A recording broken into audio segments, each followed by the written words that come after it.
सुप्रभात विद्यार्थियों। आज मैं आपको कक्षा 8वीं हिंदी से पार्ट फर्स्ट के प्रश्न उत्तर समझाना चाहूँगा। आपको ये याद करने हैं फर्स्ट, सेकंड और थर्ड लेसन। मैं एक बार दोबारा से समझा रहा हूँ आपको। कवि को ऐसा विश्वास क्यों है कि उसका अंत अभी नहीं होगा। कवि को ऐसा विश्वास कि उसका अंत अभी नहीं होगा इसलिए है क्योंकि उसके जीवन में वसंत का आगमन अभी अभी हुआ। वसंत अभी आया उसके जीवन में, या खुशियों के पल से ले सकते हम। वैसे वसंत ऋतु होती है और वह उसको भरपूर जीना चाहता है, उसको जीना चाह रहा है अच्छी तरीके से या आनंद के साथ। इसलिए वो चाहता है कि मेरा अंत अभी नहीं होगा।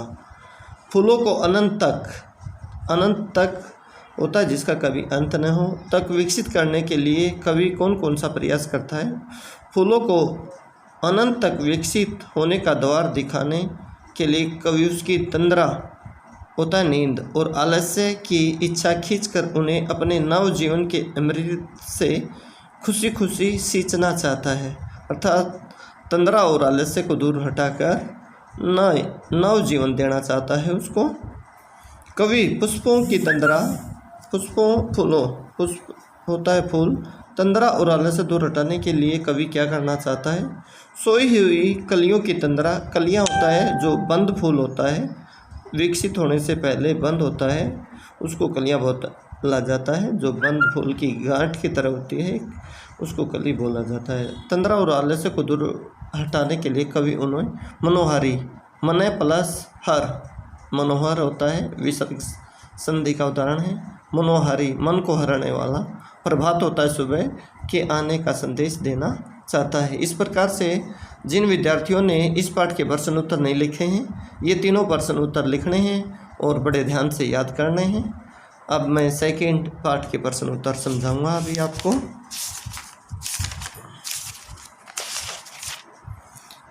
पहला प्रश्न है, बचपन में लेखक अपने मामा के गांव चाव से क्यों जाता था और बदलू को बदलू मामा ने कहकर बदलू काका क्यों कहता था। बचपन में लेखक चाव से अपने मामा के गांव इसलिए जाता था कि उसे बदलू काका से अत्यधिक लगाव था। दूसरा कारण, मामा का गांव नज़दीक था। वह बदलू को मामा ने कहकर काका वहाँ के ग्रामीण बच्चों द्वारा सुनकर कहता था, क्योंकि ग्रामीण बच्चे थे उस गांव के, उनका तो वो काका लगता था, लेकिन अन्य बच्चे कहते थे इसलिए वो भी काका बोल देता था। वस्तु विनिमय क्या है। विनिमय की प्रचलित पद्धति होता है तरीका, पद्धति होता है व्यवहार या तरीका। क्या है वस्तु विनिमय। ये विनिमय शब्द गलत था इसमें, बुक में आप ठीक कर लेंगे। विनिमय पद्धति, द हलंत और ध पूरा भी लिख सकते हो आप। पद्धति में प द हलंत और ध में वस्तु के बदले वस्तु ही ली जाती है, अर्थात वस्तु का ही क्रय विक्रय होता है या लेन देन होता है। यानी कि वस्तु का क्रय विक्रय वस्तु के माध्यम से ही होता था। जैसे प्राचीन काल में, आज से 50-60 साल पहले भी ग्रामीण स्तर पर देखोगे आप, एक दूसरे अनेक जातियां हैं हमारे समाज में, वे एक दूसरे के ऊपर निर्भर थी, अर्थात आपस में वस्तुओं का लेन देन के माध्यम से ही व्यापार होता था। किंतु मुद्रा के चलन, मुद्रा होता है यहाँ पैसा, एक मुद्रा, चेहरे के हाव भाव को भी मुद्रा बोला जाता है, लेकिन यहाँ पैसा, पैसे से संबंधित है मुद्रा शब्द। मुद्रा के चलन के कारण वर्तमान परिवेश में क्रय विक्रय मुद्रा के द्वारा हो रहा है या पैसे के द्वारा हो रहा है। मशीनी युग ने कितने हाथ काट दिए हैं। हाथ काटने का मतलब है बेरोजगार होना, अर्थात किसी के पास रोजगार न होना। इन पंक्तियों में लेखक किस व्यथा होता है पीड़ा की ओर संकेत करना चाहता है। इस पंक्ति में लेखक ने उन तमाम लोगों की व्यथा की ओर संकेत किया है। व्यथा होता है पीड़ा या दुख तकलीफ, जैसा मैंने बताया है, जो कि मशीनी युग के आगमन से बेरोजगार हो गए हैं। मशीनी युग आने से, अर्थात मशीनें, एक मशीन हज़ारों आदमियों का काम कर देती या सैकड़ों व्यक्तियों का, तो अन्य व्यक्ति ऐसा मानता है हमारा समाज की बेरोजगार हो जाते हैं। उनका हस्त उद्योग, हाथ का जो उद्योग है, हाथ के लिए आया उद्योग होता है, जो कारखाने हैं छोटे छोटे जो हाथ से चलते हैं, इस वर्तमान मशीनी युग में पूरी तरह से अप्रासंगिक हो चुका है, जिसके पीड़ा तले उनका व्यक्तित्व प्राय दबसा गया है। बदलू के मन में ऐसी कौन सी व्यथा थी जो लेखक से छिपी न रह सकी।